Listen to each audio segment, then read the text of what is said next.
All right, so now we are going to head into the dining room and talk about that. So guests to Hunter's home would have gone to the dining room for dinner parties and things like that. And so this is the room that they're going to be in. They're going to come through this door, possibly. There's a nice, lovely porch outside. We'll come and look at the window over here. So this is the east porch. Whenever visitors showed up, they were going to come from this direction over here.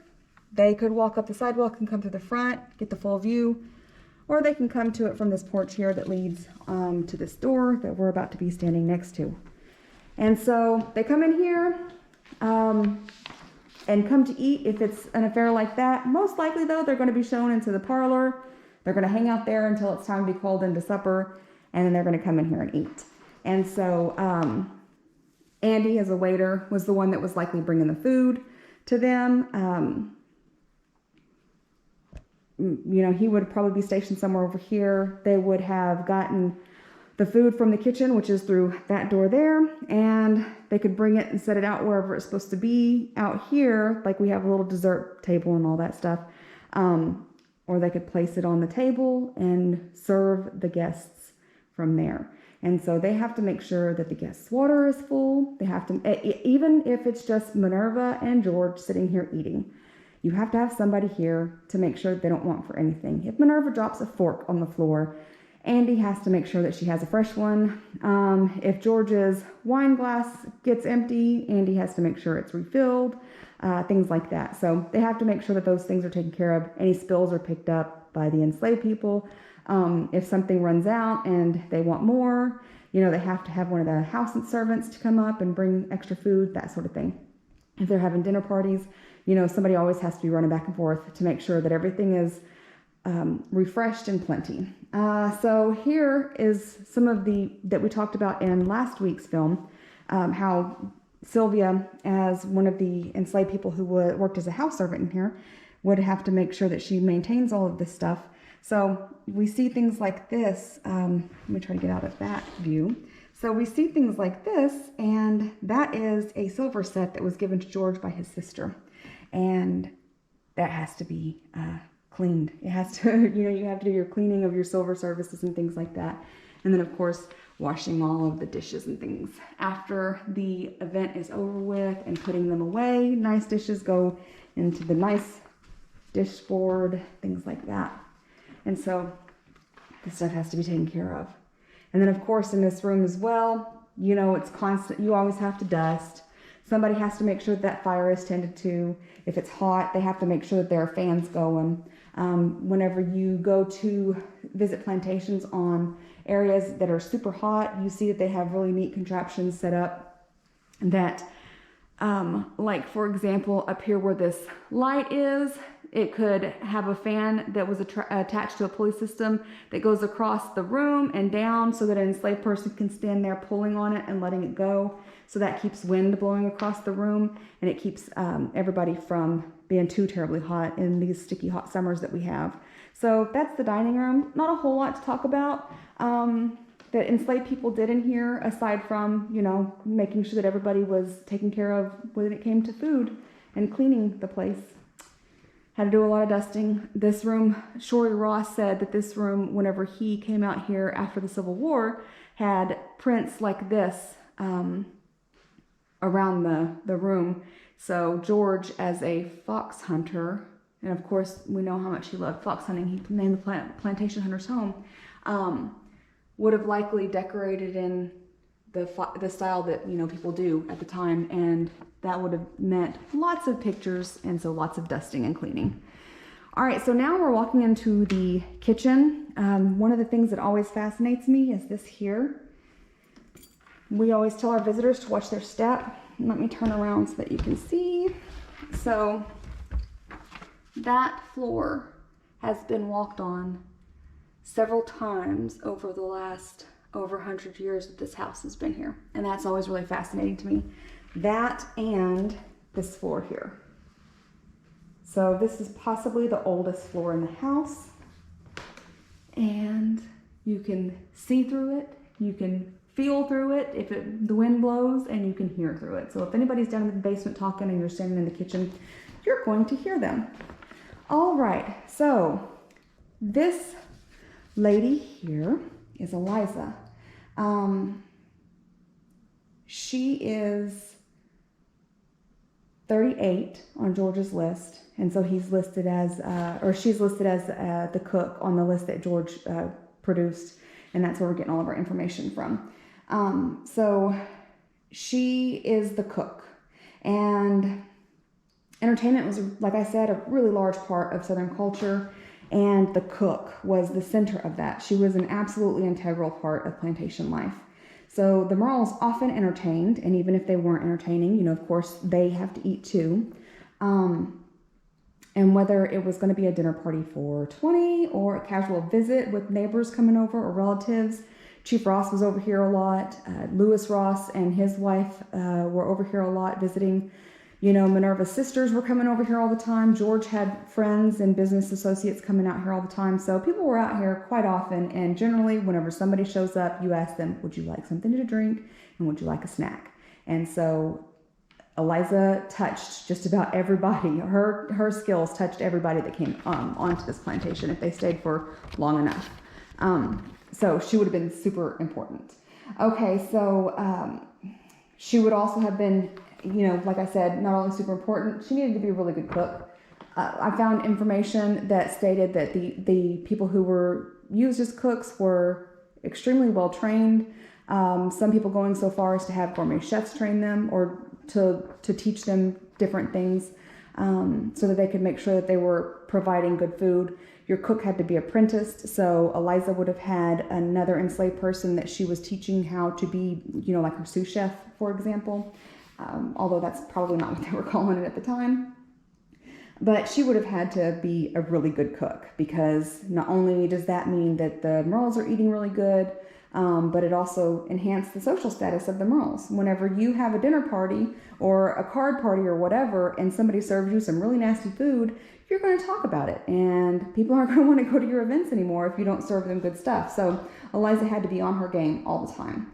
Now, another thing about it is that she would have worked, Eliza, extremely closely with Minerva, because they would have had to set the menus up. So part of Minerva's responsibilities as mistress of the plantation is making sure all the menus are taken care of, that they have enough food in the pantry to feed everybody who was going to be fed out of that pantry, all the spices and things that are needed at the time. So Eliza's going to tell Minerva the things that she needs to be able to make to do her job.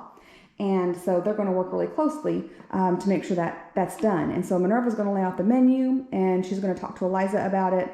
Eliza's going to let her know what she can and cannot do, and what she needs to do the things that Minerva needs her to do. If she needs more food for a certain thing, if you know, she's running low in her larder on something that she needs, then she needs to tell Minerva, so Minerva can make sure that it's gotten for her. Any spices and things like that need to be taken care of, Minerva's going to, you know, have to have access to and give Eliza that access. A lot of times we're going to see the mistress of the plantation, since spices, you know, were pretty expensive. Some of them were, but, you know, they enhance the food, so you have to have them. She's going to have a key that she locks the larders to make sure things aren't being stolen. That's another thing at the time that people had to worry about, was they wanted to make sure that their enslaved people aren't stealing things from them, food included. That depends upon whether it's just regular sabotage done by enslaved people as a form of fighting back their oppression, or it could be that they were hungry because they don't have the wherewithal or the ability, the money, the even permission to leave the site to go buy food if they need it.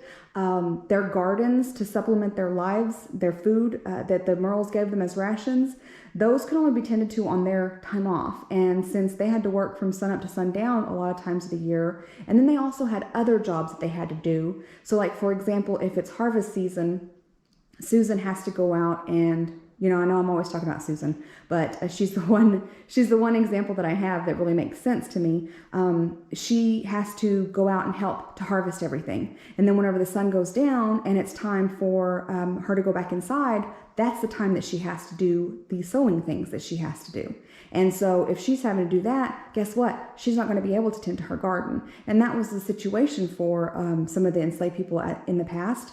And that's, something they kind of had to work around. And if that's the case, they're going to need to steal some food to be able to survive because, you have to have food to eat. But Eliza here, she, would have had access to Minerva, and Minerva, of course, had access to that supplies, and she would release those supplies. Sometimes, and, we don't have any indication of how Minerva interacted with the enslaved people, so it's just speculation, really. And so sometimes, they had a decent working relationship where, the mistress would be able to give them everything that they needed to work with. Sometimes the mistress didn't believe them whenever they said they needed certain things, like they needed extra sugar or something like that. And so the enslaved cook, Eliza in this case, would have had to make do with what she had. And she had to make sure that she made do with what she had because, she would be in a lot of trouble if she didn't have the job done correctly. So, that's one aspect of life. Now, part of the things that she did was prepare the food, make sure that everything was, brought in from outside. We have these small cutouts here to indicate younger children, possibly could have been hers. She would have been able to tell the kids, hey, go out and pick me a bunch of peas. We're going to have this for supper tonight. Go out to the spring house and get some ice for this ice cream that I'm making. Go grab milk or a cheese from the dairy, that sort of thing. And so she would have had them running errands for her. And then this may have been the way that she cooked. We read some of the WPA slave narratives from this region, and a couple of them said, like one I think was an enslaved child of Rich Joe Vans, and she said that her master had one of the only wood-burning stoves in the area, her owner did. And so, we can take that information, or we can just assume that since the Merles did have money, they had one too. You can see that that's generally an indicator that there is a pipe behind that to be able to vent out the smoke. And so it's likely they had a wood-burning stove in here on the hearth. And so, but you also see all this stuff here that's built into it. And I don't know when this was built in, but you guys can see this thing right here that has a hook on it, and it goes around, and so it comes out so that you can pull your pot off the fire, and then whenever you're finished stirring it or adding your ingredients or whatever, you push it back over onto the fire. And so that's one of the ways that they were cooking at the time. You have all these hooks and things that were holding those up. Some things they would cook on the hearth with a Dutch oven like this, because you would put all your ingredients in there, and then after you were done, then you would put coals from the fire onto the Dutch oven and cook it that way. And then you also see the griddle over here that was held over the stove. So this stuff being here indicates to somebody like me who doesn't have a whole lot of study right now on the intricacies of cooking at the time, indicates that there's a possibility that there was a fire in there that they were cooking off of. This fireplace goes all the way up, and there is no fireplace upstairs, not upstairs in the house, but upstairs in what we believe to be the enslaved quarters. That door right there leads up to where we think the enslaved people who lived in the house would have been sleeping. And then of course there's a larder right next to that. We just use it for storage today. So this fireplace goes straight up into the room that door leads to, and there's no outlet up there. And once we're finished working on that, we'll of course do a video of that as well. But there's no outlet up there, so we're assuming that they were staying warm, unless that's a recent, construction thing, like they closed that in whenever they, at the end of the war, whenever they were kind of doing a little bit of work around the house in the 1870s, they could have closed that in. But as of right now, it looks like there was no opening, so there was no fire up there, which means that in order for the enslaved people to be warm, they had to make sure there was a fire going in here, and it heated the area as the heat went up through the chimney and came out to where they were at. All right, so now So the way that it may have worked is that Eliza, like like other enslaved cooks, any of the enslaved people who lived in the house, could have stayed up there in that room. The women and possibly children would have slept there on mats or pallets. They could have had wooden frame beds with straw mattresses. Eliza could have shared this room with Sylvia, who we met just a little bit ago, or last week in the parlor, those kind of things. But what is kind of interesting when we stop and look at that list of Georges is that there are children that are listed, 6 of them, after Eliza. And so because of that, we think that they're Eliza's children. And so they don't have jobs listed with them, but we can do guessing to figure out what they were doing. They possibly were doing at the time. But they could have lived up there with Eliza as well. Or, what about their father? If they had a father who was still on the plantation, if they had a father who was enslaved, he would have lived maybe out in the enslaved quarters. Eliza could have lived out in the enslaved quarters and gotten up earlier and came in here. It just really depends, and we don't have a whole lot of information on how that was carried out here. So we kind of have to do a little bit of supposition, speculation based off of the evidence that we do have. And so right now the evidence that we do have is that she is listed with 6 other names following her, who we believe to be her children. And so it was 19-year-old Kitty, and that is who this silhouette is supposed to depict. And then there was also 16-year-old Bill. He possibly was also mentioned in Emily's diary. She mentions a Bill in her diary. And Kitty maybe was a house slave. Kitty could have been apprenticing with her mom to learn how to cook. Kitty could have been a field hand working out in the fields. Kitty could have been any number of things at the time. She doesn't have a job listed on her description there. And then, like I said, Bill could have been the one mentioned in Emily's diary. Whenever she mentioned him, he would have been 5 years old. He could have been an errand boy, a messenger boy. He could have been the one cleaning the chimneys, in here, making sure that everything's swept up, bringing out ashes, bringing in, kindling and things like that.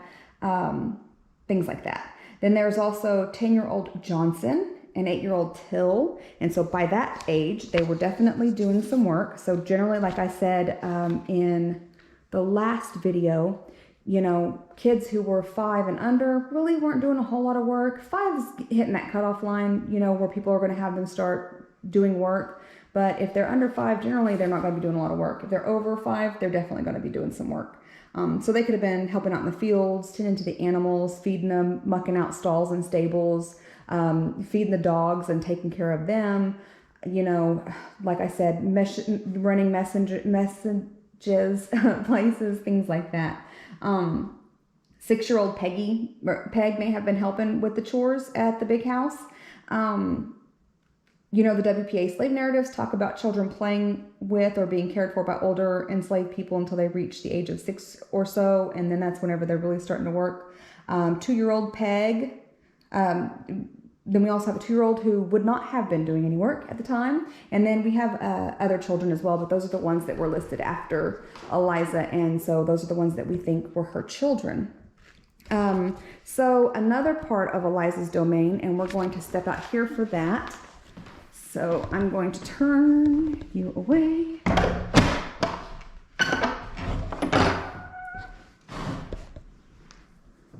All right. Watch your eyes, y'all. We're going outside. All right, so another part of Eliza's domain would have been the kitchen garden. And so she would have had to make sure that it had everything that she needed in it to keep everything going. So she would have also likely been the one tending to the kitchen garden, as well as cooking and things like that.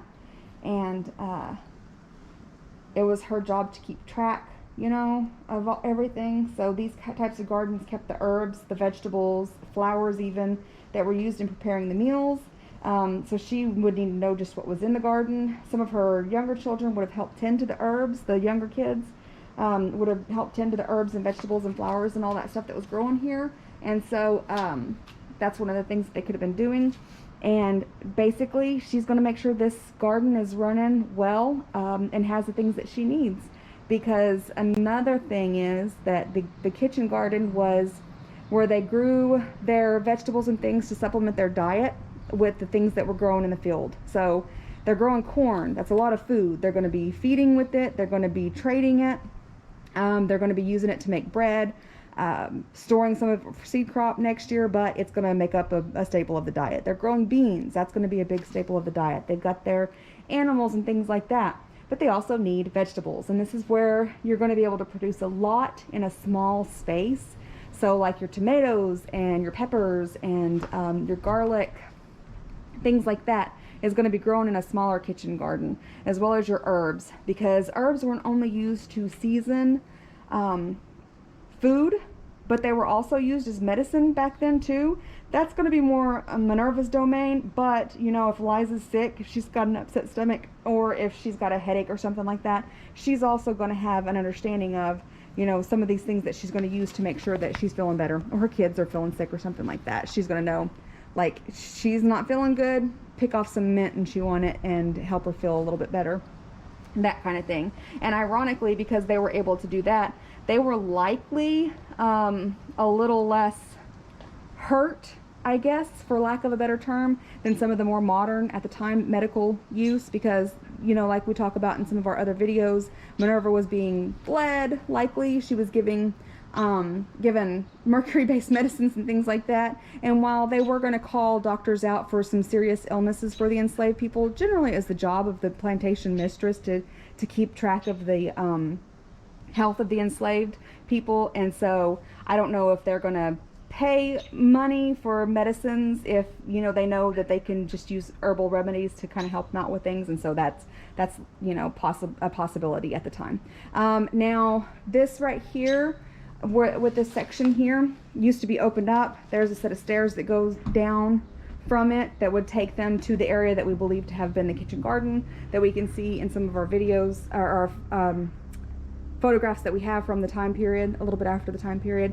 And so that would have been her way of getting back and forth where she needed to go, or her kids' way.